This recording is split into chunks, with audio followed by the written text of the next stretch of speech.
Thanks, everyone. Good to see you here today. So I'm going to be talking to you about the suite of projects that we've got at the moment that are underpinned by systems thinking, and that really started with the research that was initiated by ISCRR back in 2015, which was the first time we applied that systems thinking approach to look at the way that employers were investigating workplace injuries.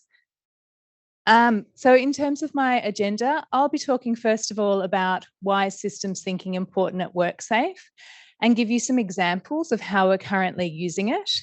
And then I'm going to talk about some of the key benefits. And then I'll hand over to Sharon to talk about some specific projects that we're undertaking at the moment and the key benefits from employers that we've seen from them.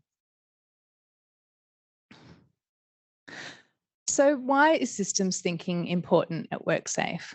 Well, one of our key roles as the regulator is to understand why workplace injuries happen. This information informs all of our education, awareness, and compliance and enforcement activities. And it's now widely acknowledged in safety science that workplace injuries are caused by the design of work systems.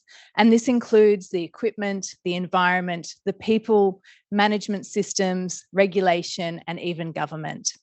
Systems thinking can help us understand how all these different components interact to cause workplace injuries, and then identify systemic changes to the design of these systems to prevent workplace injuries.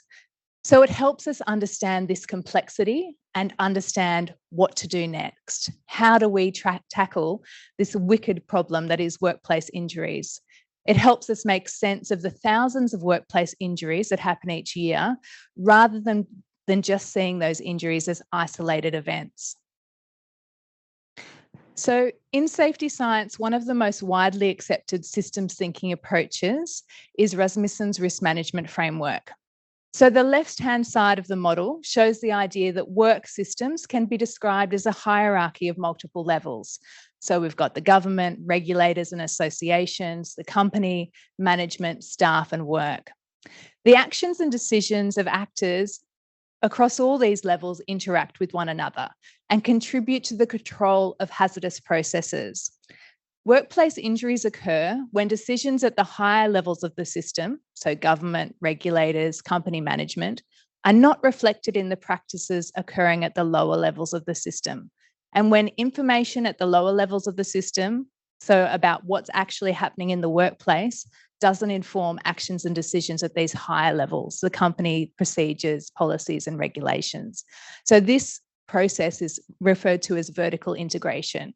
So when you've got good vertical integration happening, you can prevent workplace injuries, but more often what we see is workplace injuries occur because these levels aren't connected. The right-hand side of the model, that eye-looking type thing, describes how work practices constantly adapt and change in response to various external pressures and conditions. So this is called migration, and it's when changes in work practices, so due to changes in workload or changes of the type of job people do, it erodes the existing risk control measures. So it essentially means that the work which was safe becomes unsafe over time because the system is changing over time. So from this model, we can derive some principles about how we can prevent incidents as well. So first of all, there's no silver bullet. So isolated changes to training, supervision, or equipment won't prevent injuries. You need to address multiple factors, focusing on the higher levels of the system, such as regulations, management, and supervision, rather than focusing on the behaviour of staff or just equipment. The contributing factors at these lower levels of the system are really just products of those higher level decisions and actions. The second is that we need to improve the flow of information up and down the levels of the system. People at the higher levels of the system need to know what's actually happening in the work environment, and this information needs to inform the development of policies and procedures, which are then reflected and implemented in the work. The third is that the safest way should be the easiest way. So people will inevitably find better and quicker ways of doing things, and the risk controls in the system shouldn't be dependent on people performing many checks and closely following procedures, because this type of risk control just fails over time. And finally, work systems need to have good processes in place for monitoring the implementation of risk controls over time. So I don't mean incident data, because that's a lagging indicator, but rather other controls that we've got in place actually being used. And if not, why? So this might include things like monitoring the use of protective equipment, but also monitoring buffers built into work schedules to make sure there's actually enough time to do the work safely. Because we know from studying complex systems that these things will gradually erode over time. So constant vigilance is required to ensure that risk controls are fully implemented. So that's sort of the theory. And we've done a lot of Worksafe to take that theory and translate it into our regulatory practice and information and guidance for employers. So this has actually been going on since 2015. We've used this risk management framework. So first of all, we had a piece of guidance that was developed based on a piece of research undertaken by ISCRR that looked at practices for investigating workplace injuries. So it was a piece of research that it was a literature review and also surveys and interviews with WHS managers across Victoria. Based on that, Worksafe developed some guidance on how to investigate workplace injuries, particularly focusing on hazardous manual handling. So it provided this guidance about the sorts of things that you could do to take this systems approach when you were trying to understand workplace injuries. From that piece of guidance, we then developed some tools for employers. So the first was the FIRES toolkit that Sharon will talk about in more detail. And that's now a piece of guidance that's published on our website. So it's essentially an investigation toolkit for healthcare and social assistance employers. And it helps them apply a systems-based approach following a patient handling injury. From the feedback from those trials, we found that many people wanted an online app. You know, everybody wants an online app when you're doing, and they also wanted it to be expanded out to cover all of the hazards. So ISCRR looks at workplace violence. You can apply it to all of the different workplace injuries that are occurring. Sharon will talk about that. In our inspector training since 2018, it's had a module on using Rasmussen's risk management framework and Axiomat systems thinking, trying to understand the big picture of why incidents occur in workplaces. And we've now recently got a more detailed module on systems thinking in the Diploma of Government for our inspectors as well. In our visits and investigations, we've now got 2 full-time senior ergonomists who are experts in systems thinking. So they help our inspectors adopt systems thinking approaches and methods during our compliance and enforcement activities. We've also developed some inspector tools like the large employer assessment process, which adopts a systems-based approach during our compliance and enforcement activities. And finally, in our prevention work, we've also applied systems thinking approaches to gather evidence on the factors that contribute to incidents across a whole industry. So taking that broader view to inform our prevention programs in out-of-home care, hospitals and disability. The key benefits internally for Worksafe is, first of all, it makes our assumptions about incident causation explicit. So when we've run these systems thinking training, it'll probably be a surprise to no one for both inspectors and employers about how often people say, well, if people just did the right thing, then we wouldn't have workplace injuries. So having training in systems thinking actually helps them understand how workplace injuries are caused by a lot of more factors than just people doing the wrong thing. And often those behaviours are driven by factors at the higher levels of the system. And that's what we need to focus on, the design of the system. So it starts to have, it's an entry into those conversations. And then it provides an actual structured and valid approach to the compliance and enforcement activities. So providing a way and criteria to look at that system design. In terms of the industry-wide systems analysis that we've undertaken, it's really provided an evidence base for us. It's helped us to identify levers we can use to influence system-wide change. Externally, I've just included a few quotes from people who've been involved in these systems-based projects that we've run. In particular, one of the WHS managers who is involved in a large employer assessment process. So this is an enforcement and compliance activity. He said in his feedback, so being able to work with Worksafe has been really beneficial for our business. The principles outlined in the report applied across our enterprise. We're doing all our homes in Victoria. The action plan covers the whole of Australia, and now we're transferring the lessons to New Zealand. So that report really helped them look at their big system and see what they could adopt business-wide. In terms of the out-of-home care project that we did, this looked at the factors influencing work-related violence incidents in the out-of-home care sector, and we worked with stakeholders then to identify system-wide changes as well that could be made. So a few of the quotes from the evaluation. So I found the interview process and resulting reports very comprehensive and transparent. As a frontline worker of over 10 years experience, it was empowering to be given a voice and to have that voice acknowledged. I've since nominated and trained as a HSR for my organisation and recognise the importance of keeping this conversation alive. And then from a stakeholder from a government department who said the systems methods were able to capture the complexity of our work and experience and gave a clear illustration of the reality of the multifaceted environment we work in. So we've continued to work with those government stakeholders to develop those government-wide agency strategies to address work-related violence in that context. Now I'm going to hand over to Sharon to talk specifically about our fires and STIR projects. Thanks, Taz. Okay, so I'm going to thank you for the invitation, first of all, to come along and speak to you today about this project. This has always been a very exciting project for us, and it's been many years in the making.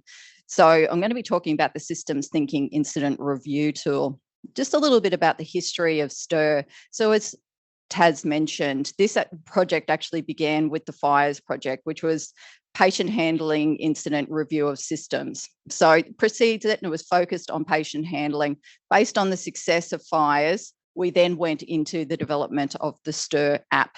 And as Taz mentioned, everyone wants an online app base. So that was primarily the motivation to develop the STIR app, but it was also to extend beyond just patient handling incidents and to look at all workplace incidents as well.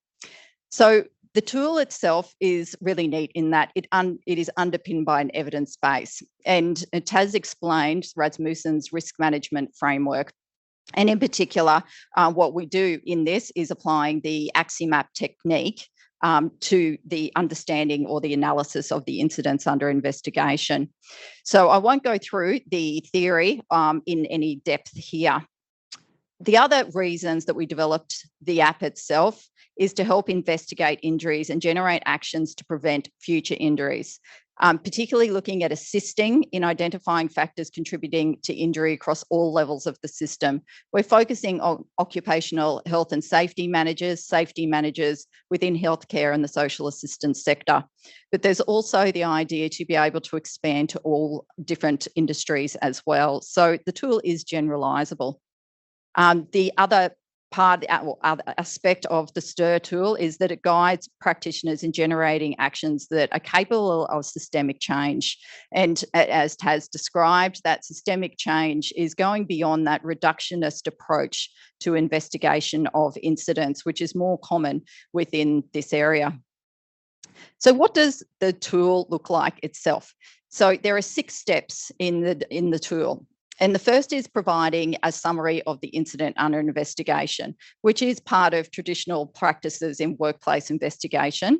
The neat thing about this tool is that it identifies stakeholders across all levels of the system. So it prompts the investigator to look at interviewing individuals across all levels. The traditional approach to investigation is to interview the person that's been injured and possibly the direct manager.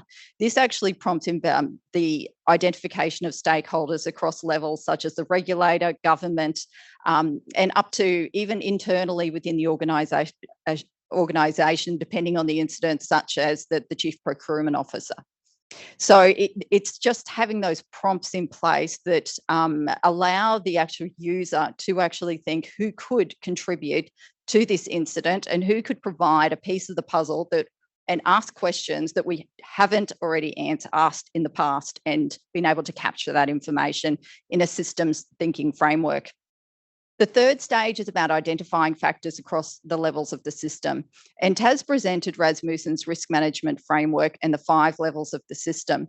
We essentially undertook a systematic review of the literature and through extensive consultation with stakeholders in the industry and regulators to identify a taxonomy of risk factors across those 5 levels of the system. They're essentially used as prompts for the investigator in their consideration. So not all of those risk factors would be identified within an investigation, but again, it's giving those prompts to allow the user to actually think about, is this a risk factor? If it is a risk factor, why is it a risk factor? And why are the risk controls in place not effective? The fourth step is about development of the AXI map, which is the analysis tool that complements the risk management framework. And I'll present a figure later on in this presentation to show you what the AXI map looks like in one of the reviews that have been undertaken. And the final steps are around the revision of risk controls. So you've identified the risk factors, you've identified the relationship between risk factors. The next step is to look at, now what can we do about that? And how are we going to create controls that are capable of systemic change in the system? So particularly by what I mean there is looking at factors at the higher levels of the system and how can we generate actions that are capable of mitigating against the pressures of those risk factors on other risk factors at lower levels of the system. Higher level risk factors are more likely to result in a bigger bang for your buck, essentially, than just the typical reductionist approach where you're just changing individual behaviour or just one element in the system, such as a change in equipment. So we're looking at changing systemic processes and practices. And then it's about identifying the recommendations for those users, not only internally to the organisation, but externally as well. And that's one neat part of this tool is that it prompts the user to look at, now, what is the role of the regulator? What is the role of the government bodies? What is the role of other external stakeholders in being able to create this systemic change? They might not have direct control over those actions, but as researchers and as regulators, with that information, we can certainly start generating that conversation to make that change. So implementation of the tool, very important. So what we have devised is a 2-hour webinar or in-person discussion, everything's on webinar these days though, where we talk about the evolution of accident causation models and essentially making that case for why systems thinking is the new way to think when looking at preventing workplace incidents. This is followed by a workshop where we actually go through those 6 stages of the tool and provide a worked example for the users to consider in their use of the tool. The follow-up coaching sessions are incredibly important, and through the 2 trials that we've undertaken in Victoria and New South Wales, we found that once an individual has gone away, they've used the tool for the first time, we have the data, including the completion of those 6 steps, just having a conversation around, now, have you considered risk factors at the higher levels of the system? What are your actions looking like? Are they reductionist, or can you actually make suggestions in terms of recommendations to look at the review and revision of risk controls at the higher levels of the system? So again, really trying to challenge them in what are the risk controls, what are those risk recommendations that you have generated to create that systemic change. And that has been particularly powerful in the difference between that first review and subsequent reviews. So in terms of the support for actually the development of the ISCRR app, as I mentioned, we undertook a trial in Victoria where we trained 16 OHS managers in use of the tool, and New South Wales also adopted it, and we did a trial there with 9 participants in the healthcare and social assistance area. So, I don't like presenting that without giving you a heads up that the next slide is an incredibly messy map, and essentially what it is going to show you is the AXI map. And the AXI map, as I mentioned, is the 5 levels of the system, and then it's the analysis of the incident under investigation. By no means do I want you to be able to interpret any of the individual boxes and the writing, but all I want to really point out in this figure here is the complexity of a system. So if you look at just on the levels of the system, you've got the front line and you've got equipment and surroundings.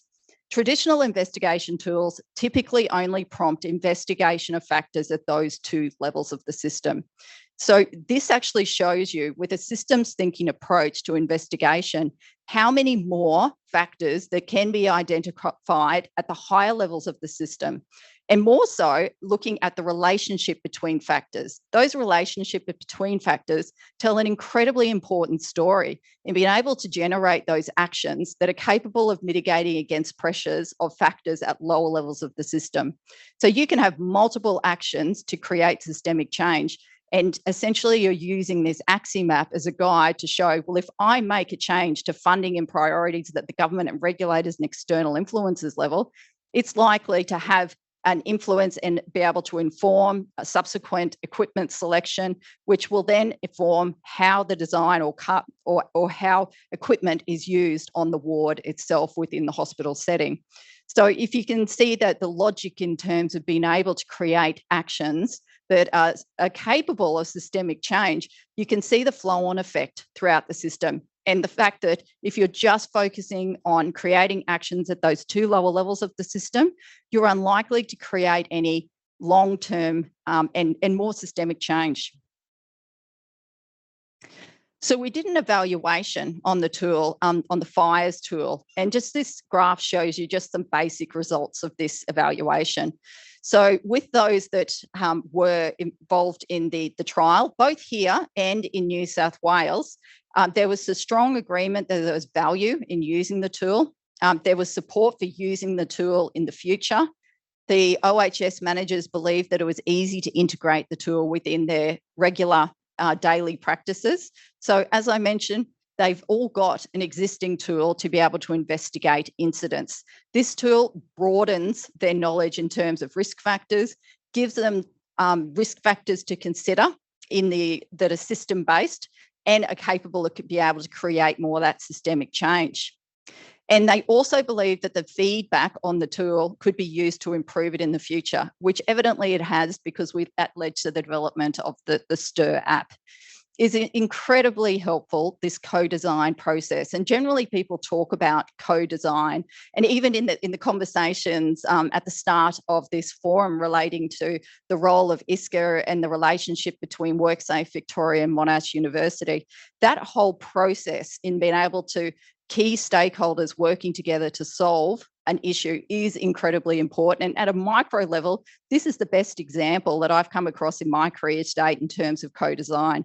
We wouldn't have got it to the stage that it is without having extensive consultation with and that input from the healthcare and social assistance sector, and in particular Worksafe Victoria as well. So it was certainly not an academic exercise. We used academic principles, the evidence base, to be able to underpin the tool, but the usability of the tool was very much informed by the sector and the regulators. It was a really valuable and rewarding experience. So what did the users think about the tool? Overall, they thought it provided a more comprehensive and considered approach to the investigation and development of risk controls. It helped them to identify trends that influence incidents. And as I mentioned before, through the illustration of the AXI map, particularly at those higher levels of the system. It facilitated collaboration around investigation and the development of controls. How it did that is because we're looking at encouraging the inclusion of stakeholders across all levels of the system. And it provided justification to senior management for implementing controls. So as much as that AXI map looked incredibly messy, when they break it down and they present that to senior management, it sends a fairly clear picture that we can't just look at controls at the lower levels of the system. We need to be looking at actions at higher, and that actually involves oftentimes them coming to the party and looking at the review and revision of policies and practices. So it's a fairly convincing argument, and they found that that was the case. This is just some feedback around from the users of the tool. So the AXI map was a useful tool when communicating key issues through to higher level management, as it allowed us to identify where the key responsibilities of actions existed. And that was particularly for OHS managers that believed that majority of actions just remained with them after investigation. So it gave them the power to be able to argue that this is not my responsibility. We all need to play a part and be responsible. The second comment, moving forward, I would consider using the cluster review for particular types of incidents, and they're talking about low harm risk incidents, and using it in a cluster review process. So not a review of an incident, individual incident, but a cluster of incidents. So it's incredibly powerful when you've got, in one of the trials sites, we had 14 incidents that was due to awkward posturing that was considered to be a cluster review, and that was analysed as in one AXIMAP. Incredibly powerful in terms of seeing the common threads essentially across in the relationships and risk factors. And the last comment there, the steps of the tool are easy to work through, and the process is very helpful in prompting a comprehensive investigation of particular incidents. So essentially, there was strong support for the continuation of this tool and to make sure that it was in a more user-friendly form. So next steps for us, we are currently in the process of developing the ISCRR app itself, the very final stages, and I've been saying that for the last 6 months, but it really is in the final stages now. So this app will be hosted with a QUT.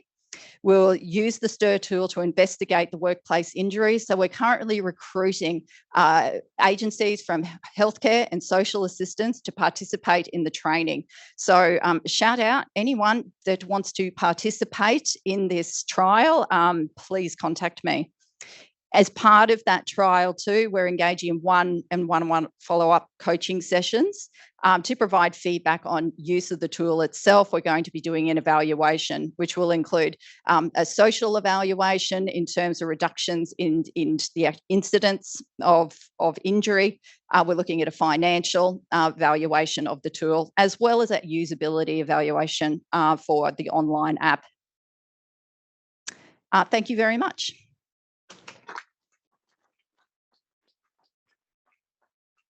Thank you so much, Natassia and Sharon, for that wonderful story about systems thinking and how evidence-based decision-making can really make a change. And it's a great segue into our final few-minute discussion to wrap up today's festivities. So those here in person, after we finish, are welcome to be next door to continue discussion of research impact. Those of you online, unfortunately, you're not able to join us, but it's still not too late to go on to Slido with the hashtag of Iris to post any questions you have, and most importantly, to fill out our session evaluation today.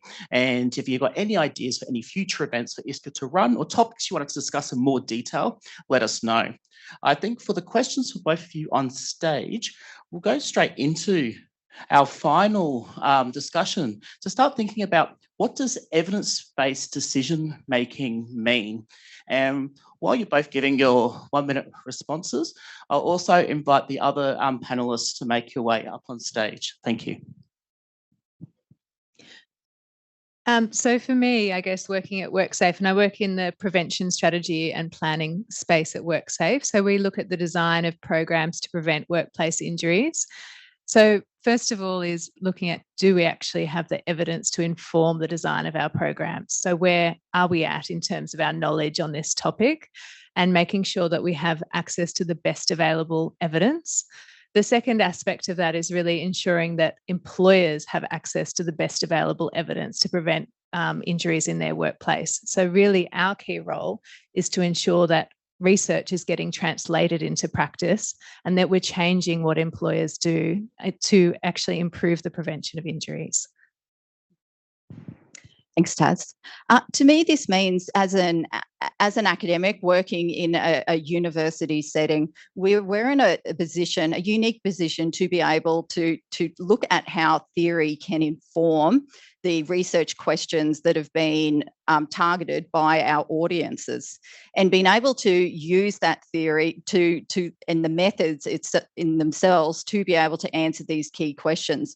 I think that's an incredibly important part of our journey. And I think what's important about that is that not only being able to use those skills that we've learned, but then to be able to translate that information in a way that is digestible to our key stakeholders. And I think that that implementation side is just so incredibly important. And as academics, I think we're not the best at it, and we could do so much better in terms of translating research findings into a way that can be used by our key audience. And I think the ISCRR project is the best example of that, because we come up with some fantastic ways of presenting the tool, which essentially the FIRES version was at version 1 was an 8-page document as true academic style.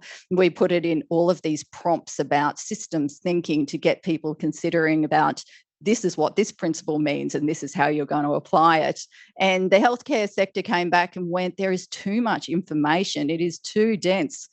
We don't want to see this information every time we go through the tool. So it ended up being a 3-page document at the end, but an excellent learning experience for me, because it meant that I can teach that within the training. It doesn't need to be continuously reinforced in the tool itself. So that feedback was incredibly helpful. So I've gone over my 1 minute, but I think that idea of, yes, we can use our the skills that we have learned in our training, but at the end of the day, we need to have a look at how it's best implemented and how it's going to be best translated in a way that's digestible to our audience.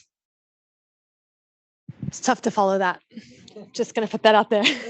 Just to keep it simple, when I think of evidence-informed decision making, I think of the working groups that I'll sit in on as a researcher, and that the bias that may be in the room, or decisions that have been made before someone came to the room they didn't realize they were, that they were committed to, and how we can provide that evidence to really have people reflect on what they've been thinking and kind of help steer the ship to make a better informed decision going forward.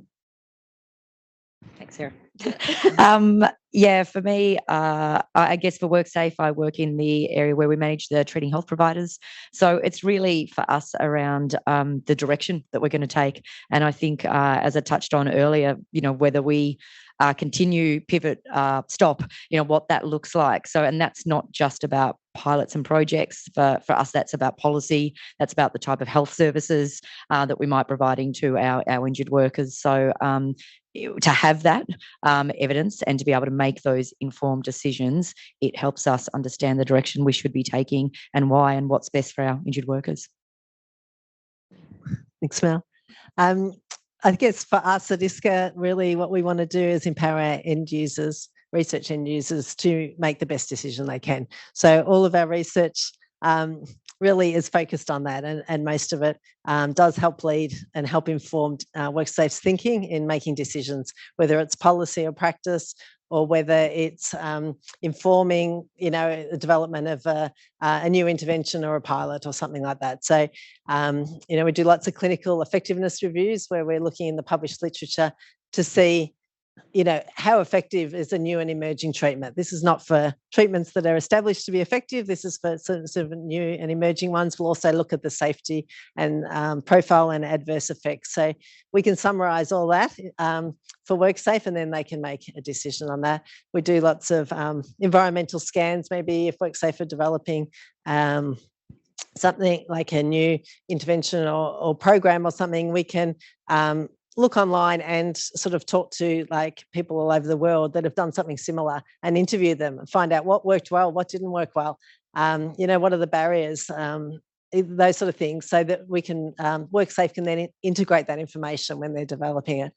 And lastly, we've done some data work, and we've looked at some outcomes with Mark Phillips. We looked at lumbar spinal fusion outcomes 2 years after. So we looked at 874 injured workers who'd had a lumbar spinal fusion. What was their work capacity 2 years later? What was their opioid use, their mental health status? And then that could then inform the next step, and Worksafe have a multidisciplinary independent medical examination now, which we've also evaluated from a qualitative, and we'll look at the data. So there's sort of lots of ways we can inform Worksafe's decision making. Anita. So for our final words, we're joined now by Anita Zanchetta, who's the Executive Director of Enterprise at Monash. And a special thank you to her and her team for also assisting us put this event in together today. Thanks, Jimmy. And everyone has done a sensational job. In terms of evidence-based decisions from an enterprise point of view, we're really, like Daron articulated earlier, we're really focused on connecting that external need of our industry clients, whether they be new, whether they be existing. We're really, and we can do that at multiple levels. We're looking at that from a collaborative research point of view. We're looking at from a talent pipeline point of view, and also innovation capabilities. We have a huge a number of assets that we can really do this on a multilateral cross-university way. And I'm going to keep this, I was going to say a few other things, but I'm keen for everyone to be able to have the opportunity to really collaborate and sort of do a deeper dive and get the opportunity to have a conversation. But like I said, we're doing it with a new account management model, and we really want to make sure that we're focused on insight-driven and a client-centric approach. And I think as a result of that, it can really make sure that the research and that translation is in direct support of the evidence-based decisions required. And like I said, we're going to be looking at tools of trade to really increase the line of sight of what we're doing across our 10,000 researchers and our partnerships, because I think from that point of view, we can really make sure that we are meeting the needs from a very comprehensive and focused way. So I'm really looking forward to, I'll let you wrap up. Are you wrapping up, Jimmy? Are you going to wrap up? I'll be wrapping up. Thanks, everyone. Cheers. Thanks, Anita. And thank you, everyone who attended today. Copies of the slides will be available online. And if you have any questions, please do not hesitate to get in contact with us at ISCRR. I invite now everybody in the room next door for refreshments. Special thanks to Monash College for providing this venue for us for free, which is amazing. Also, big thank you to all the hardworking staff at ISCRR, all the researchers and research end users. Sometimes that line gets really blurred, as you found this afternoon talking about successes of research impact. Also, particular big thanks for our opening by Colin and Doran in terms of showing the importance of this event here today. And without any further ado, I'll guide you next door. Thank you.